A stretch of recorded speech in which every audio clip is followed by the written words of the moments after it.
एक बार भगवान से उनका एक भक्त कहता है कि भगवान, आप वर्षों तक एक ही जगह पर खड़े खड़े थक गए होंगे। एक दिन के लिए मैं आपकी जगह मूर्ति बनकर खड़ा हो जाता हूँ। आप मेरा रूप धारण कर थोड़ा घूम आइए। भगवान मान जाते हैं, लेकिन वे एक शर्त रखते हैं कि जो भी लोग यहाँ प्रार्थना करने आए, तुम बस उनकी प्रार्थना सुन लेना, लेकिन कुछ बोलना नहीं, क्योंकि मैंने उन सभी के लिए अलग अलग प्लानिंग। भक्त मान जाता है।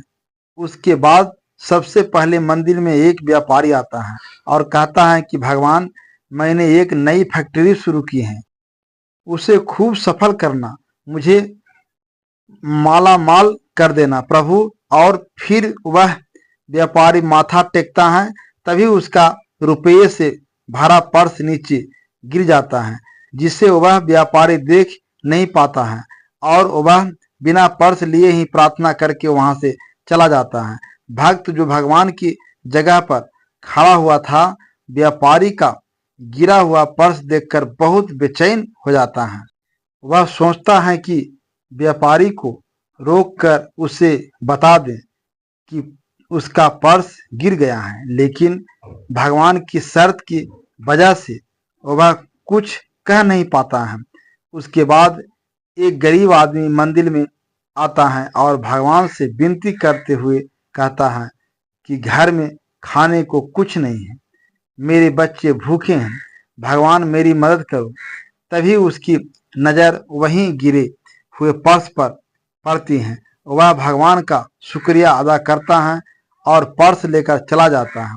भगवान के स्थान पर खड़ा व्यक्ति यह सब देख रहा था। कुछ समय पश्चात तीसरा व्यक्ति वहां आता है। वह एक नाविक था। वह भगवान से कहता है कि मैं कुछ दिनों के लिए जहाज लेकर समुद्र की यात्रा पर जा रहा हूँ। यात्रा में कोई अड़चन ना आए, भगवान मेरी रक्षा करना। तभी पीछे से वही व्यापारी जिसका पर्स गिर गया था पुलिस के साथ आता है और कहता है कि मेरे बाद शायद यह नाविक ही यहाँ आया है और इसी ने मेरा पर्स चुरा लिया है। पुलिस नाविक को गिरफ्तार करके ले जाने लगती है।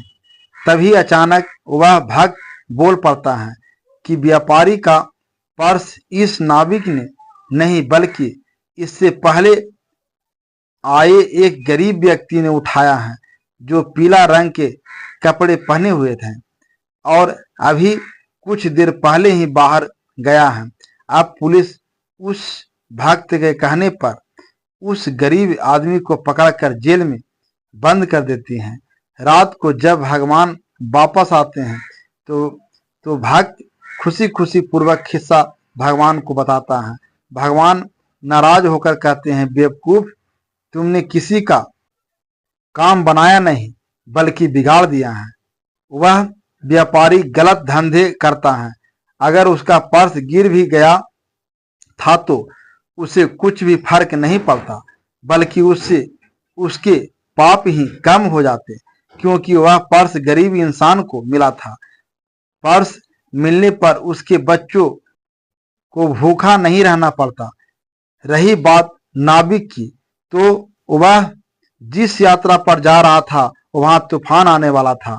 अगर वह जेल में रहता तो उसकी जान बच जाती, उसकी पत्नी बच्चे अनाथ होने से बच जाते। तुमने सब गड़बड़ कर दी।